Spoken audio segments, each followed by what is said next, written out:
I would like now to give the floor to Her Excellency Sushma Swaraj, Minister for External Affairs of India.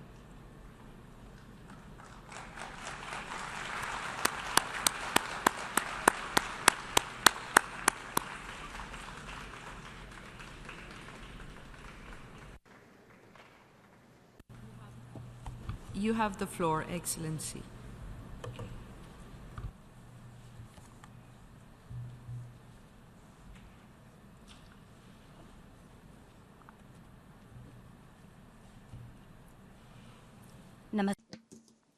Greetings, Honorable Madam President.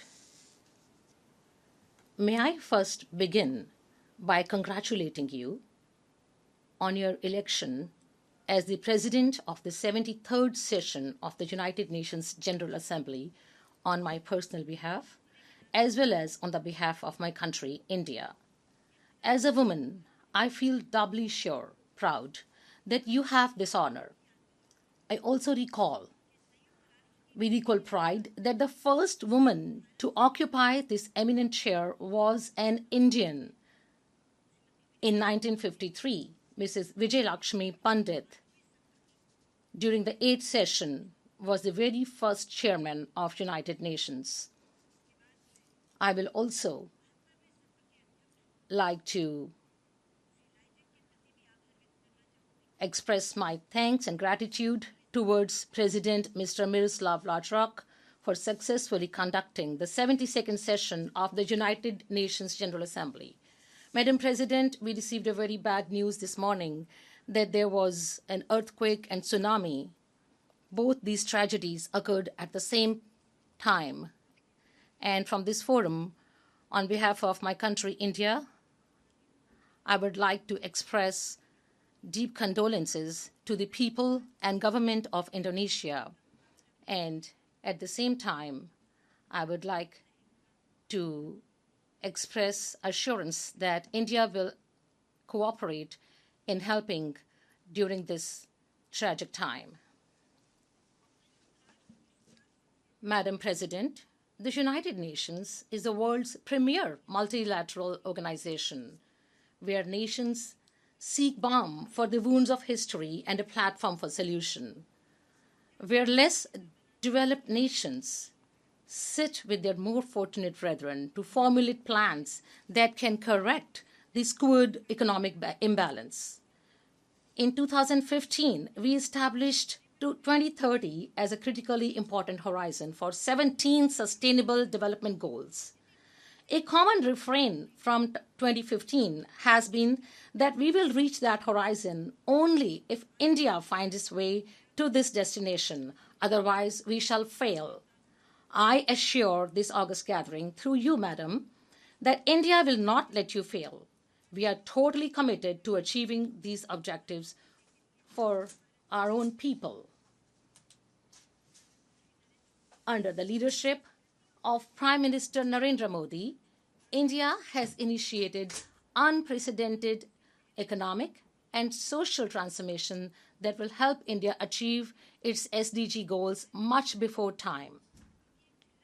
I would like to offer you a few glimpses of evidence to illustrate what is the world's biggest exercise in poverty elimination and social transformation through the world's largest financial inclusion scheme named Jan Dhan Yojana, in which over 320 million Indians who had never even crossed the doors of a bank before now have bank accounts.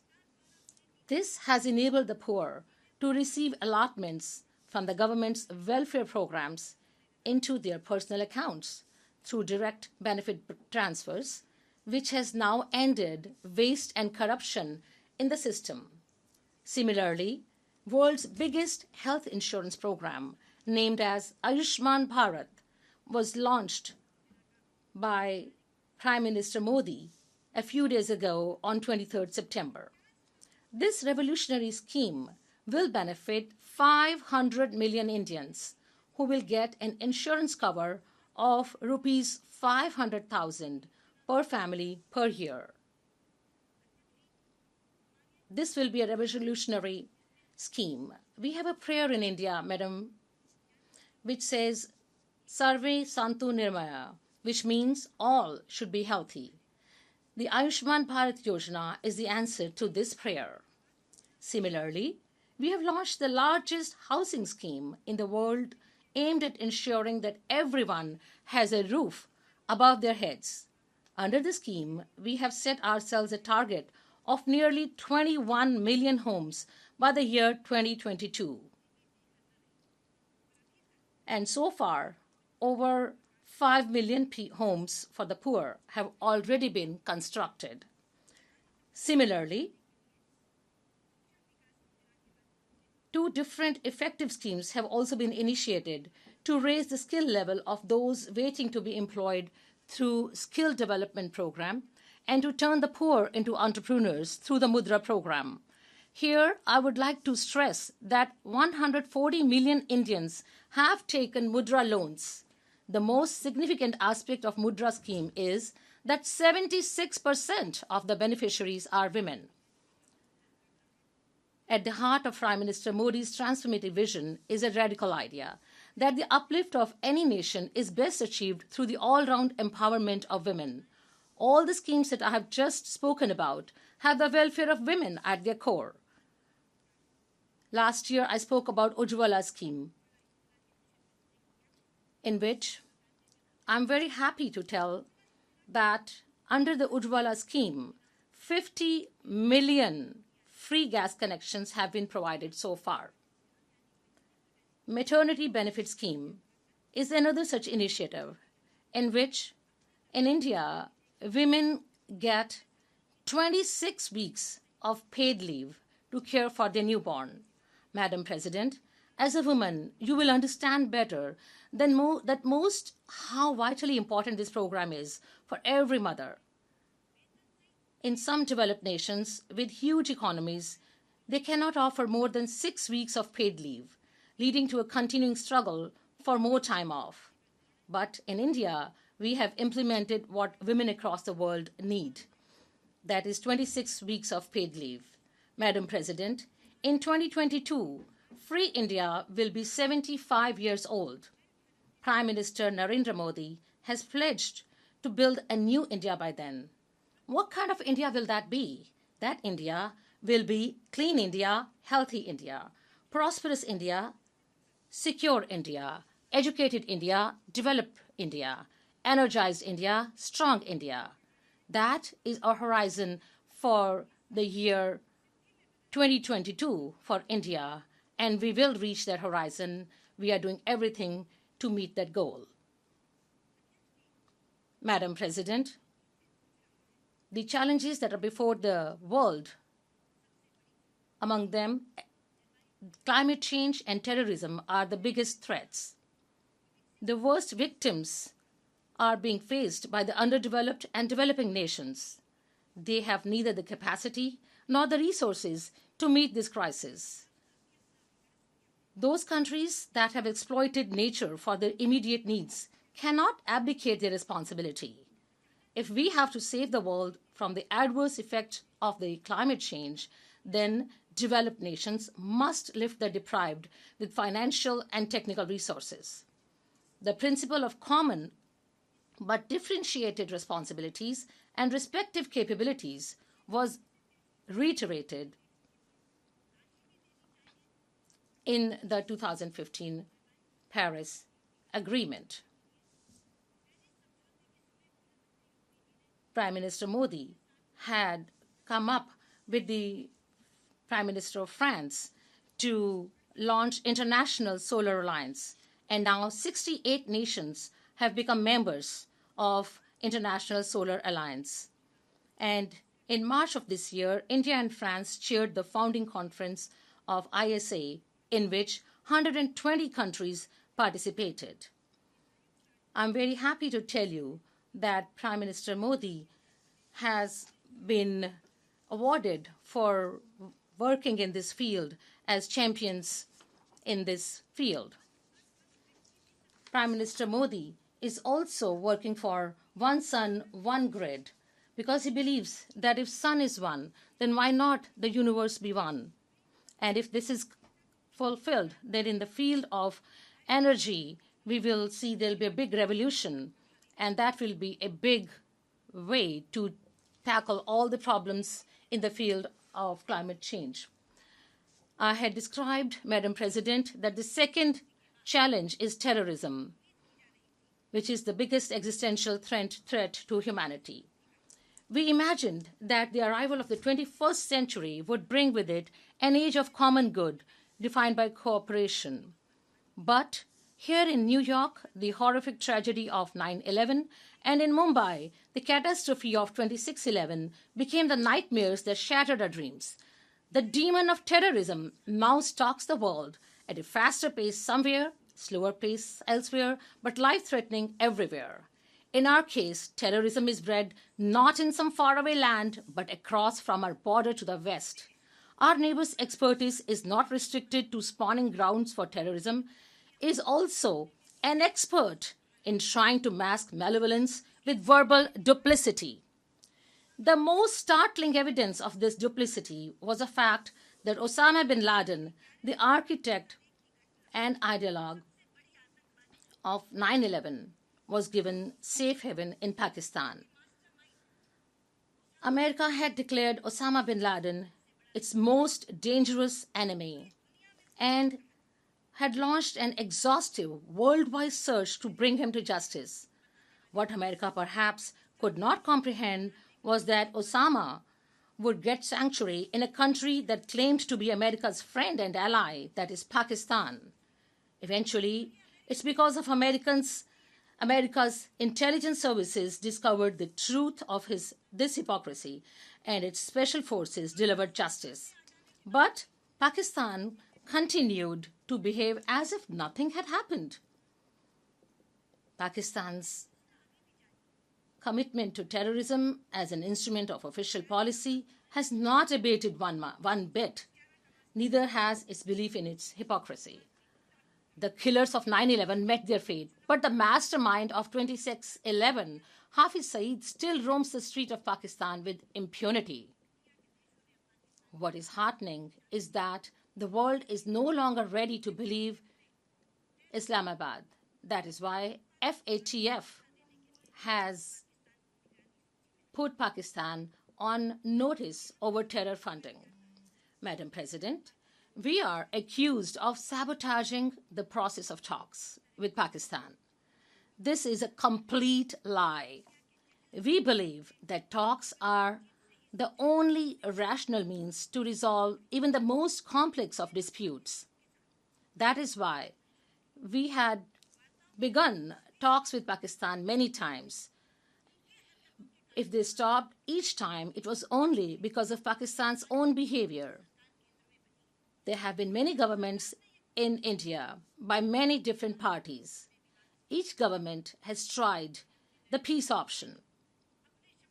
Prime Minister Modi, by inviting all the heads of the SAARC nations to his swearing-in ceremony, began his attempt for dialogue on his very first day in office. But on 9th December 2016, I personally went to Islamabad and offered a comprehensive bilateral dialogue. But soon after that, Pakistan-sponsored terrorists attacked our Air Force base in Pathankot on 2nd January. Please explain to me how we could pursue talks in the midst of terrorist bloodshed. Even now, after the new government came into power, the Prime Minister of Pakistan, Imran Khan, wrote to Prime Minister Modi suggesting a meeting between foreign ministers in New York. We even accepted the proposal. But within few hours of our acceptance, news came that terrorists had killed 3 of our security personnel. Does this indicate a desire for dialogue? Can such a dialogue ever take place? Or should such a dialogue ever take place? Time and again, Madam President, Pakistan accuses India of human rights violation. Who can be a greater transgressor of human rights than a terrorist? Those who take innocent lives in pursuit of war by other means are defenders of inhuman behavior, not of human rights. Pakistan glorifies killers. It refuses to see the blood of innocent. It has become something of a habit with Pakistan to throw the dust of deceit and deception against India in order to provide some thin cover for its own guilt. The United Nations has seen this before. Madam President, last year, Pakistan's representative, using her right to reply, had displayed some photographs as proof of human rights violation by India. The photograph actually turned out to be from some other country. Similar false accusations have become a part of standard rhetoric. Madam President, each year for the last 5 years, India has been arguing from this podium that lists are not enough to check terrorists and their protectors. We need to bring them to accountability through international law. India, in 1996, proposed a draft document on CCIT at the United Nations. Till today, that draft has remained a draft. And that has remained a draft only because we cannot agree on a common language. On the one hand, we want to fight terrorism. On the other hand, we cannot even define it. This is why terrorists with a price on their head are celebrated in Pakistan. They are called freedom fighters. And those terrorists, their cruelty and barbarism are advertised as heroism. The country, Pakistan, prints postage stamps glorifying such terrorists. How long can we sit quiet and listen to these kind of acts? We have to act now. We will have to deal with, or otherwise it will convert into conflagration. And this demon will have a huge impact which will result in conflagration of the entire world. Once again, I appeal to this august body through you to come to an agreement soon on CCIT as one of the necessary measures in a long-running war and pass it. Madam President, I would now like to say something about United Nations. I began by highlighting the unique and positive role of the United Nations. But I must add that step by slow step, the importance, its influence, its respect and value of this institution is beginning to ebb. It is time to wonder if we are wandering towards the fate of the League of Nations. The League of Nations came to an end because it did not adopt the changes that were needed. It was unwilling to accept the need for reforms, but we must not make that mistake. The United Nations must accept that it needs fundamental reform. And the reforms cannot just be cosmetic. We need to change the institution's head and heart to make both compatible to contemporary reality. Reforms must begin today. Tomorrow could be too late. Do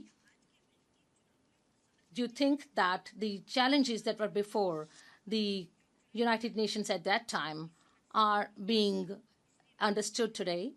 I feel that in the Security Council now, we must start making the changes that are much needed. Madam President, one subject which is being debated most is multilateralism.